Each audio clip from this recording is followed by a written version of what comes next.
recently I read a headline, "Is blockchain dead?" And I was surprised to hear that you wanted to talk about. Blockchain is not dead, right? I think actually the blockchain and applications of blockchain and AI are just starting, right? And one of the perfect sort of use cases around compliance and governance and developing models to standards. And so, for me, that turned into the invention of an AI blockchain for both model development and model monitoring and governance of these models.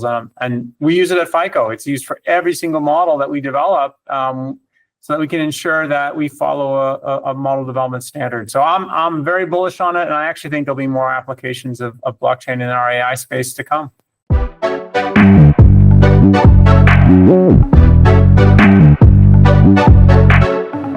Hello, welcome everyone to the next episode of the AI Media House podcast, Simulated Reality. Today we have with us the Chief Analytics Officer at FICO, Scott Zoldi. Hi, Scott. How are you doing today?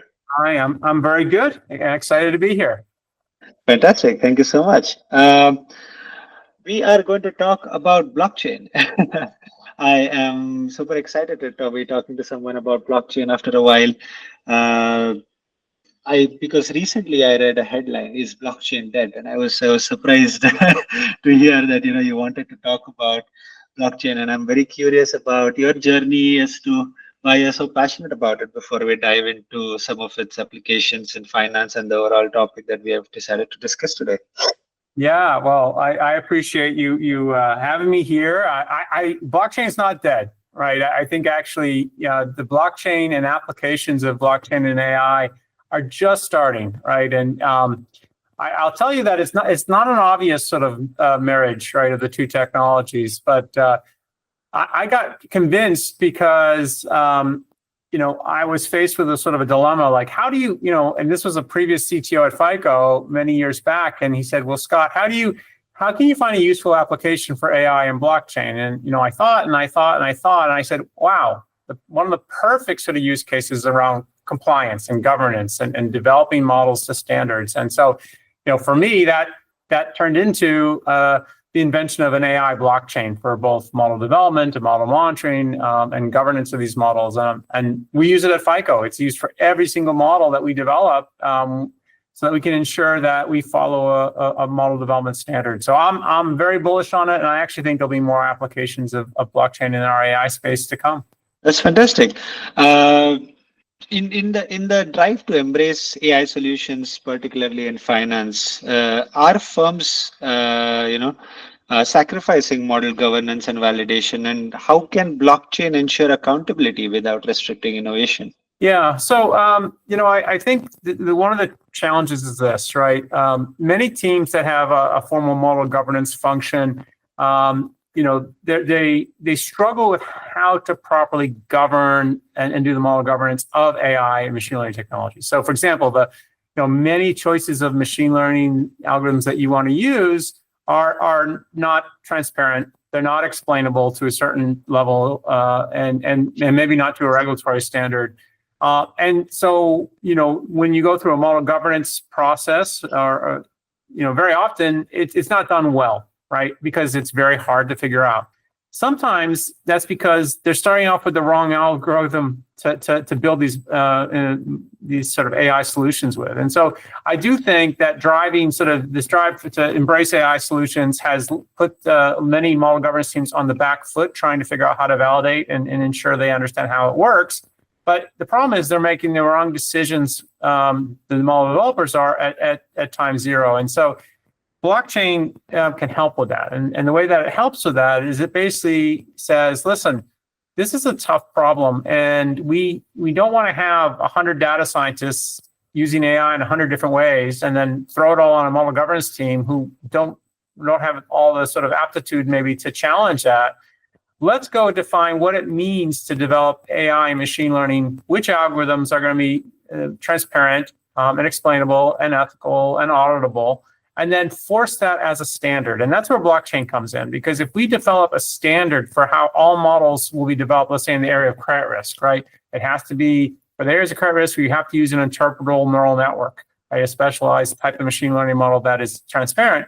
Well, that becomes a standard. And therefore, right, once you make that decision, you know how to examine the latent features to know what drives the model. You know how to test those latent features to see if there's some sort of systematic bias.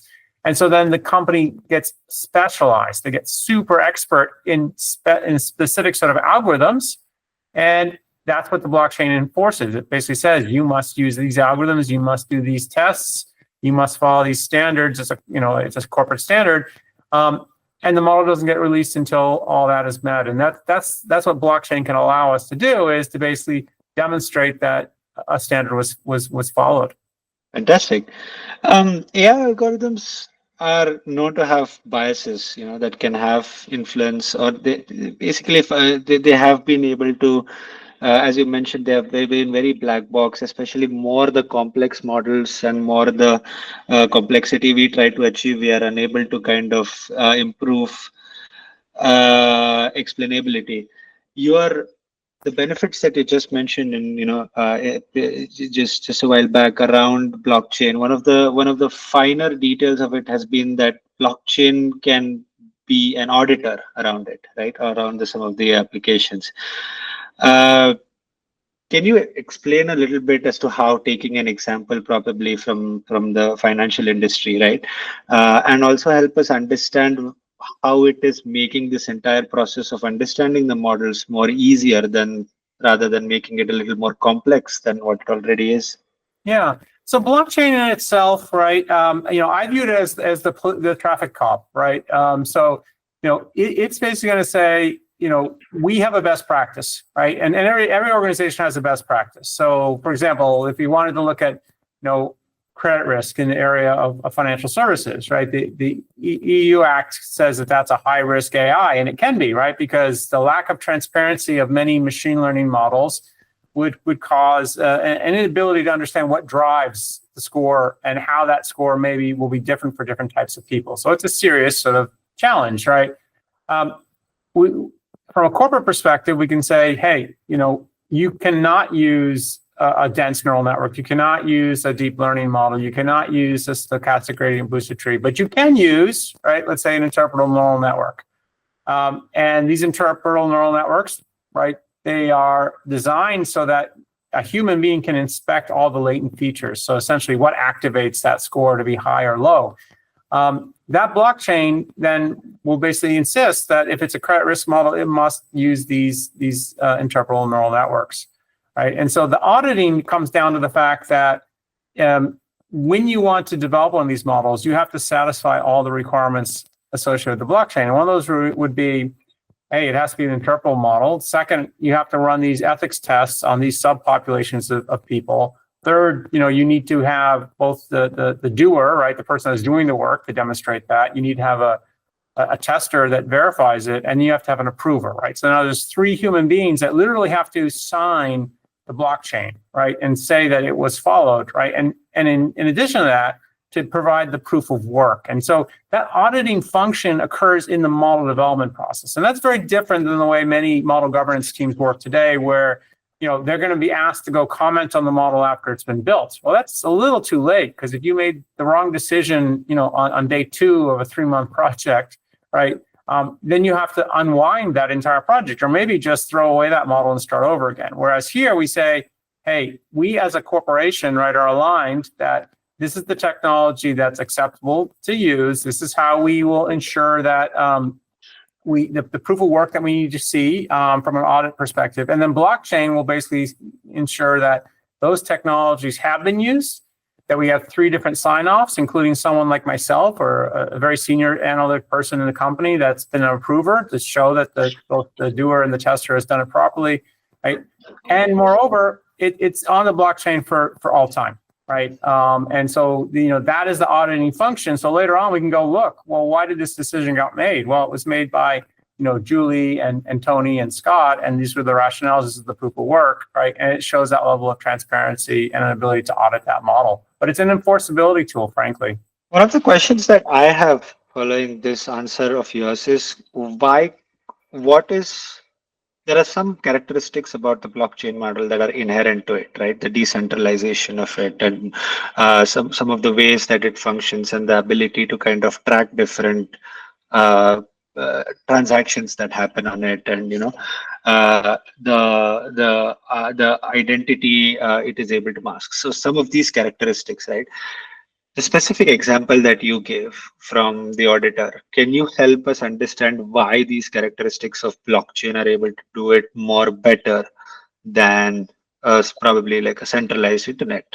Yeah, so we leverage a blockchain primarily for the immutability, right? And so I'll give you an example, right? In the beginning of any project, right, we have success criteria, right? And that success criteria very often has to be defined by an organization. So maybe I'll say, listen, one success criteria is I have to detect this certain level of sort of delinquent accounts at a certain outsort rate, right? And if it's higher than that, I pass that success criteria. If it's lower than that, I have not, right? And I need to show that any sort of bias between different groups of individuals when I do my ethics testing can be no more than some fraction of a metric, right? And this is the metric that has to be used. All this is basically on the blockchain at time zero, right? We've agreed on the requirements before anyone started the work. And so that's very different than sometimes what happens today, because once the work starts, and let's say I've met the performance requirements, but I can't meet the ethics requirements, right? Then there's no going back and changing the requirement. There's no forgetting about the requirement, right? It's on the blockchain. It can't be changed, right? The only thing that we can do is basically say it's impossible and we have to go and cancel the project and restart the project. And so this immutability is really important. The other thing that's really important that I've seen, and it's kind of sad to say, but people take their job very seriously when they have to sign something that is permanent, right? So the same way that if I presented you a piece of paper and asked you to sign it, right, a legal document, you'd read it probably, right? You take it seriously. You want to know what you're signing. And the same thing occurs with that blockchain. So we see a few different behaviors. One, we see sort of integrity, right? Integrity in terms of what the requirements were, and that you cannot change those. Those are established between, let's say, a CAO or a product person from day zero. And then two, right, people are going to, ensure that, they're going to take their job very, very seriously when they sign off on these tasks on the blockchain, because it's permanent, right? And people will make mistakes from time to time, and that's why we have a tester and an approver, right? But the seriousness of meeting those requirements are so much higher than if people said, yeah, I think it's an ethical model, right? No, you're going to show that it's an ethical model, and these are the technologies you must use, and these are the criteria that you must meet, and these are the thresholds, right? If you look at like a lot of our regulated environments today, including what's happening in the EU, there's these notions of what it means to be responsible with AI, but no one codifies it for you, right? But the blockchain will. It codifies it at the very beginning, and then it's about having that immutability to show whether or not you got there or not. And I think that integrity is super important, because you can't go later on. Let's say we just invested 3 months building a model, and it might be a little bit less ethical, right? You can't have necessarily a business person then lean in and say, it's good enough, right? No, it's not good enough, because the blockchain set the requirements. And in fact, in our processes, we cannot release the model. The model's not allowed to go, right, to production unless all the requirements of blockchain are met, right? And so it really sets a high bar and high standard. And that's why we use it, for example, because we can enforce that these models can impact people's lives. And so this is not just it's good enough, right? This is something that's really, really, really serious, and we have to have that proof of work. And that's why that immutability is important, and that blockchain is important. I will say this, right? The blockchains that we use are private blockchains, right? So they're not public blockchains, and there are people that have access to those blockchains, and access is granted, right? So it's a little different than maybe what people are thinking about in terms of a public blockchain, right? And so they're very, the private-based blockchains are very different in the way they're mechanics in which they're used, where you could open it up to someone else, like a lawyer, to go look at that and ensure that they feel comfortable with it, and they see the things that they care about, and whether it's been done in the blockchain.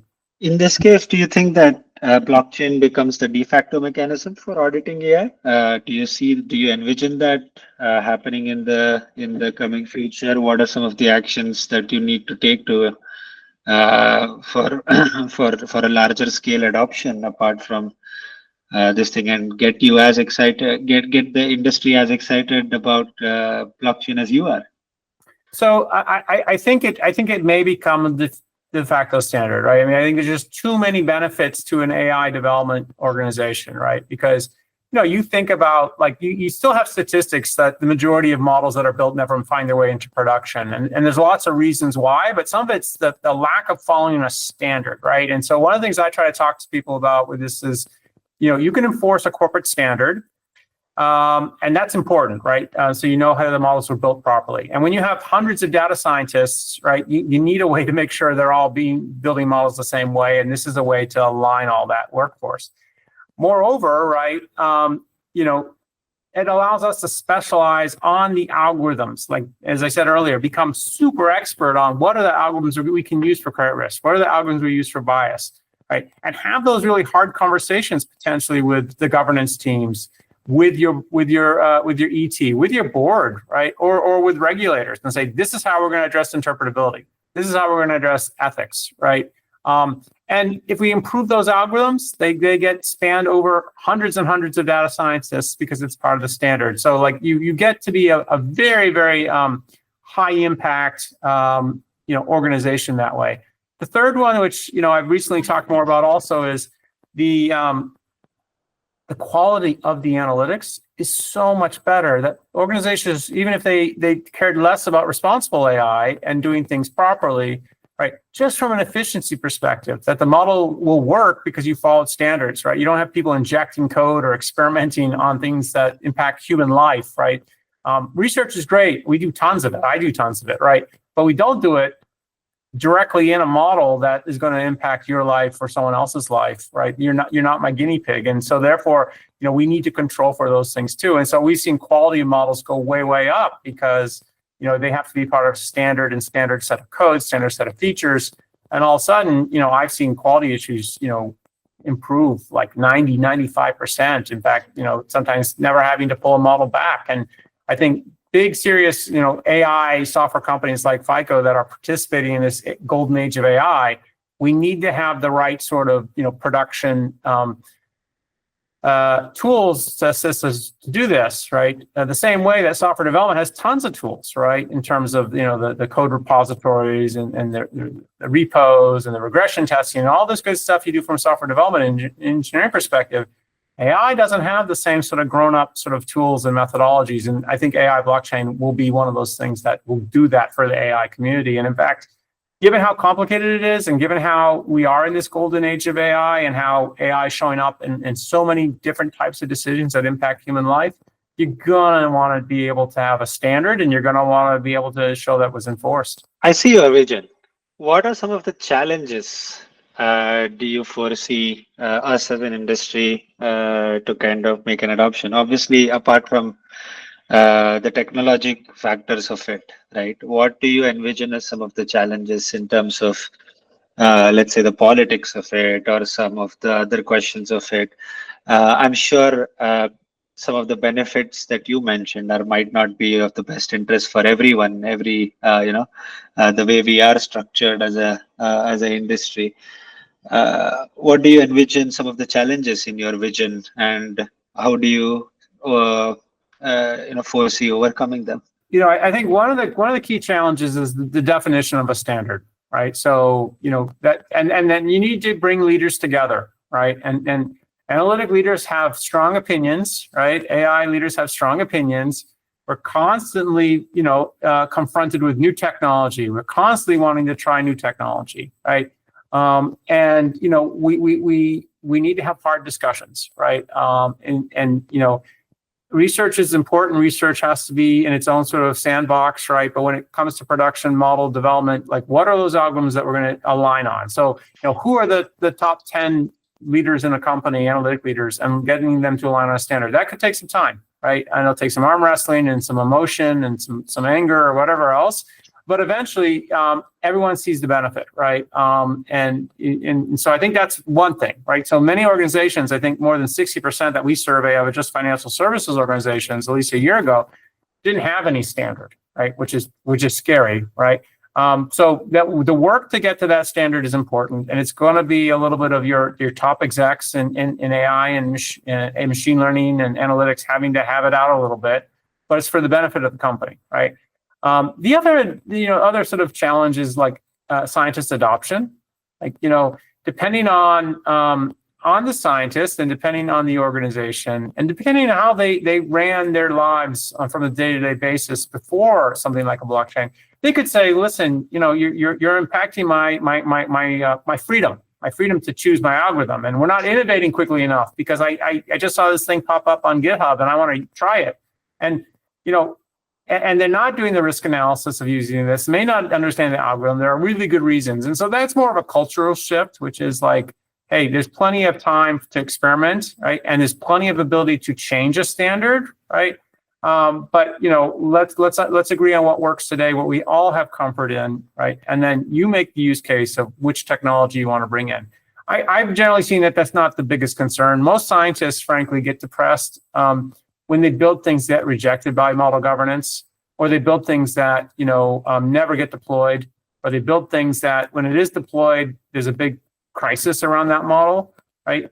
I think at the end of the day, and this, right? Like, you could use 10 different algorithms. Sometimes it's not about the algorithm. It's about how you set up the problem and how you built them, and the specific algorithm is just a nuance, right? And so I think that's easily addressed, but depending on the culture and the scientists, right? If they want to just go off and do it, do it Scott's way, and that's off of standard, right? That person's going to have a bit of a challenge in that sort of environment. But again, right, most organizations recognize that we're here to serve our customers, right? Not to serve individual sort of research plans. And from a technology perspective, how do you envision some of the things shaping up, right? Because especially, and I want to talk from the context of the financial industry specifically, there are existing systems, there are existing security protocols that are dependent on the previous infrastructure and previous kind of systems that are in place, processes. And there's a lot of overhauling here, right? There's a lot of changes that need to be done. From a technological perspective, do you have like a practical framework in mindset or a plan, that you have envisioned that will probably materialize if we are to move as an industry to the blockchain? Yeah, I think one of the things that we do is we have contracts, right? We have contracts between myself and my CTO, right? Like, this is the way I present you a model. It's called a model package. This is the way that, this is how it operates. And he and his organization understands this is how it gets deployed, and this is how this is the input that comes in, the output comes out. So the first thing is like, just as you mentioned, to identify, what is my contract with my CTO around how do I deploy these models in our software, right? And you have to define that contract, right? It can't be willy-nilly, right? There has to be a firm contract. Same with cybersecurity, right? And others, and legal, right? And so those all become requirements for the blockchain. So that is part of the work effort, is to say, listen, and most organizations that are building models at scale already have that. So it's about making sure that is part of that blockchain. The blockchain and the standard is not to come up with something entirely different. That is the invention of the scientists, right? It is to sort of reflect the best practices, and that includes things like the cybersecurity concerns, the legal review, and business reviews, and the software integration. So those would all be sort of requirements that say, hey, you need to deploy this model in this this pre-approved sort of model package format, and this is the assets that our team needs when we get it. And so when the model gets released, right, hey, here's the model, here's the blockchain, here's the testing data, here's the monitoring parameters for this model, and they're all delivered because per contract, that's what my CTO needs as we deploy that in our formal software. So that I see it all as just requirements in terms of those builds. Fantastic. And any final thoughts in terms of what are some of the first steps to start moving in that direction? How are you looking at it from a FICO perspective? How are you reorganizing some of the processes and some of the people and people, processes, and technologies? Right? How are you guys starting to kind of envision this? And what do you see in the next 3-4 years? This space evolving? For FICO, we're pretty far down this path. Like, I think the invention is like 7 years old, and we've been productizing it internally. So, we have a user interface. My entire organization uses it. There is no model developed that's not on blockchain, right? And so, we're pretty far down that path. And in fact, in terms of the 3 to 5 year time period, we're also coming up with those standards for how we develop generative AI responsibly, right? Or agentic use cases responsibly, right? So, like on the generative AI front, right? There's a huge sort of amount of sort of governance needed there, and a lot of it comes down to, okay, I need to govern all the data that's used to build a generative AI model. I need to understand how I'm going to deal with hallucinations, right, from a risk-based sort of scoring perspective. And so all those things need to be set up, right? It can't just be a proof of concept, right? And so, I think, for all traditional AI, which is still probably, 90% of all the AI that you need, right? So, like, one of my predictions that I put out in the blog is not all AI is generative AI, right? For those use cases, it's all really well established, and it's about, I have organizations that reach out to me wanting to, like, take a look at our model development standard and implement a similar standard. On generative AI, it's about, what are those pieces that we need to know, right? For example, that how we develop this generative AI model, how we're going to use it, how we're going to minimize risk around it. And those are some other applications that get put on blockchain. But, we go one step further even, right? We want to govern everything, right? Including, when people use our software, when we provide something called the FICO platform, right? That runs these models, but also customers configure their own rules and strategies and what have you. All of that needs to be on blockchain too, because if you have, if Cindy or Bob came in and they changed rules that impacted customers or overrode a model, you need to have an audit trail of how that decision got made, or was a decision made, or was there a mistake made, right? And so these, I see this kind of being essentially a table stakes sort of technology that most AI platforms will need, whether it's developed by yourself, right, in your own organization, or whether it's using a different platform. That's where I think it will be headed from a blockchain perspective. On that note, thank you so much, Scott, for making the time. It was great talking to you. I love how passionate you are about the blockchain. I see your eyes light up when you talk about blockchain, and I really appreciate when somebody is so enthusiastic about the technology. I do really believe that you are sold into the vision, and I am very keen on observing how other financial institutions and this overall industry takes up, and even other industries for that matter, adopt. And thank you for giving me a break from talking about agentic AI for a change.